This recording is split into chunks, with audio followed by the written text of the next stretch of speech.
नमस्कार मित्रांनो, परत एकदा स्वागत आहे सर्वांचं आपल्याच यूट्यूब चॅनलमध्ये. आज आपण आलो आहे Lonar central public school Lonar येथे, जिल्हा बुलढाणा. इथे त्यांना एक साप दिसलेला आहे शाळेच्या आवारामध्ये. त्याला आपण रेस्क्यू करण्यासाठी आलेलो.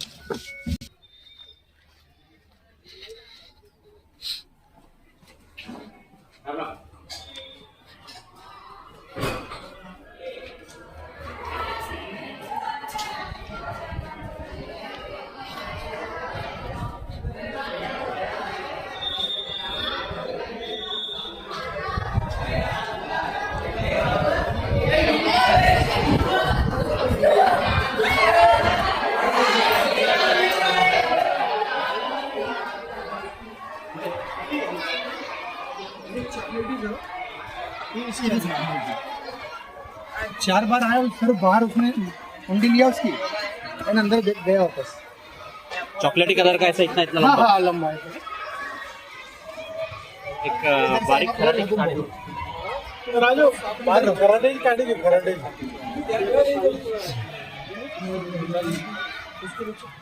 सर राजू भाऊ उधर से सर. अगर बाहर हो. सर दिसत आहे एकदा बघा बरं. दिसत आहे इथून म्हणलं बघ. जास्त झाडा दिसत आहे. दिसलं का?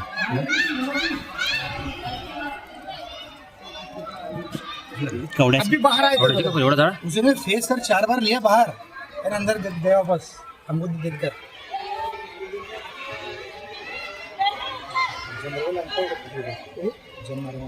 नहीं जब नहीं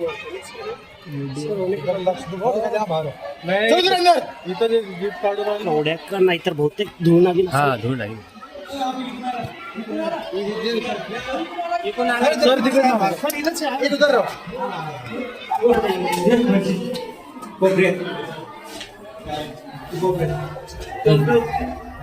धूळ लागेल सर. वरती चढली धूळ लागेल जण बघून घे. आराम से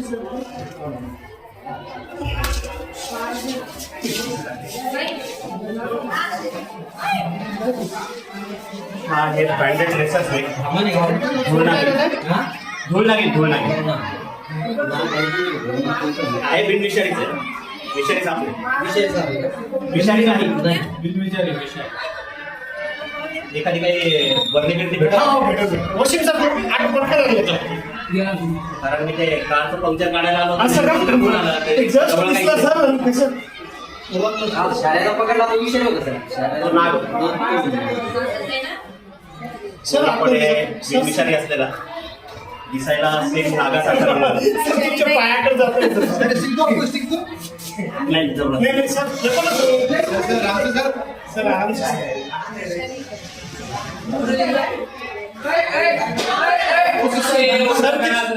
सर भूटा इधर से आए बैक साइड.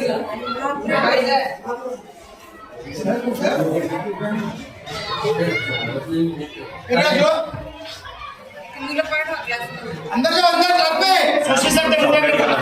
दिसायला सेम पण नागाचं जे तोंड आहे ते साऊट आणि त्रिकोणी असतात. आणि गुळनागी सापाचं जे तोंड आहे ते लंगूळ कलिमूळ असतं. हा तेवढा फरक आहे. बाकी रंग जो आहे तो नागाचा आणि याचा एकदम सेम असतो. रंग सारखाच असतो. सेम नागासारखा.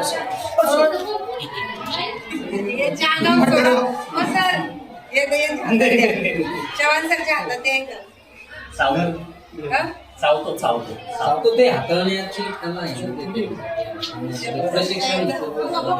प्रॉब्लेम असा आहे. लोक चावल्यावर ते बिनविषारी असल्यानंतर घाबरूनच प्रॉब्लेम. सर ते वजरचं ते मुलांना ते ट्राय केलं ते बघितलं.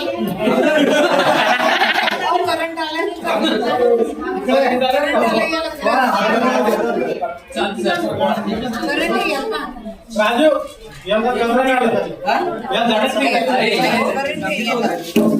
छिद्र धुवून घेतली निर्माची का?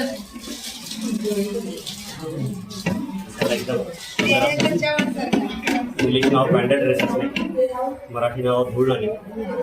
लहान असताना पूर्ण ग्रे कलरचा असतात आणि अंगावर पांढरे पट्टे असतात. पण जसा जसा मोठा होत जाईल तसे अंगावरचे पट्टे पूर्ण होतात आणि डार्क चॉकलेटी कलरचा होता. असं जमून काय चालतं. कशाचं आहे पावडरचा आहे का धुवून घे थोडा धुवून घे. तसा असतो बऱ्यापैकी रागीट स्वभावाचा, पण प्रत्येक सापांचे एका जातीचे जरी असले तरी वेगळे वेगळे स्वभाव असतात. आता युजली आतापर्यंत जेवढ्या धुळनागिन बघितल्या किंवा रेस्क्यू केल्या पकडल्यानंतर लगेच बाईट केलाय, पण ही बऱ्यापैकी शांत दिसते. मुख्य खाद्यामध्ये पाली, सरडे आणि उंदीर.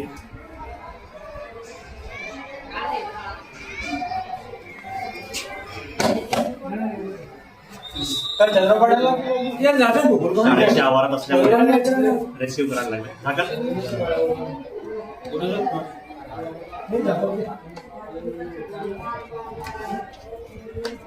झाला सुरक्षित रेस्क्यू. लवकरच दिव्या सोडून नैसर्गिक दिवस मानवी वस्तीपासून दिसला कोणाच पहिले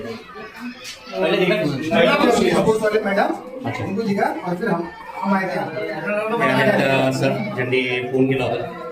थोडंसं काळजी घ्या. आता ते अशा ज्या ओपनिंग ज्या आहेत ना, आता तिथं मध्ये जाऊन बसला होता, तर अशा ओपनिंग ठेवू नका. तिथे सिमेंट कारण काय असं समोर असल्यानंतर साप कधीच चालत नाही. आता आवारामध्ये साप आता आपला आहे, अशी शाळा गावाच्या बाहेरच आहे. सापांचा थोडासा वावर आहे, तर बऱ्याच वेळेला फोन येतो, पण साप निघून गेलेला असतो तोपर्यंत.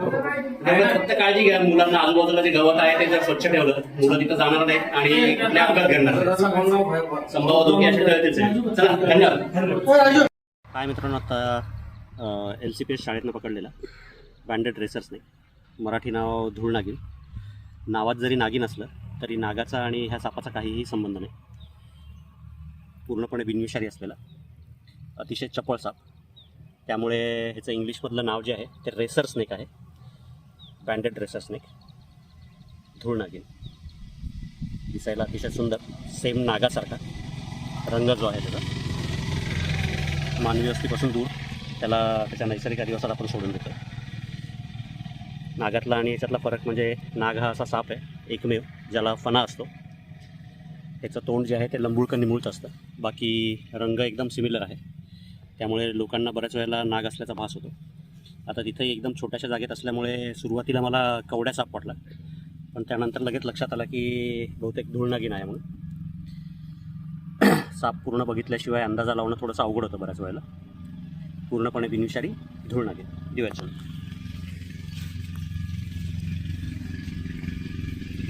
दिल्या मित्रांनो सोडून या सापाला याच्या नैसर्गिक अधिवासात मानवी वस्तीपासून दूर.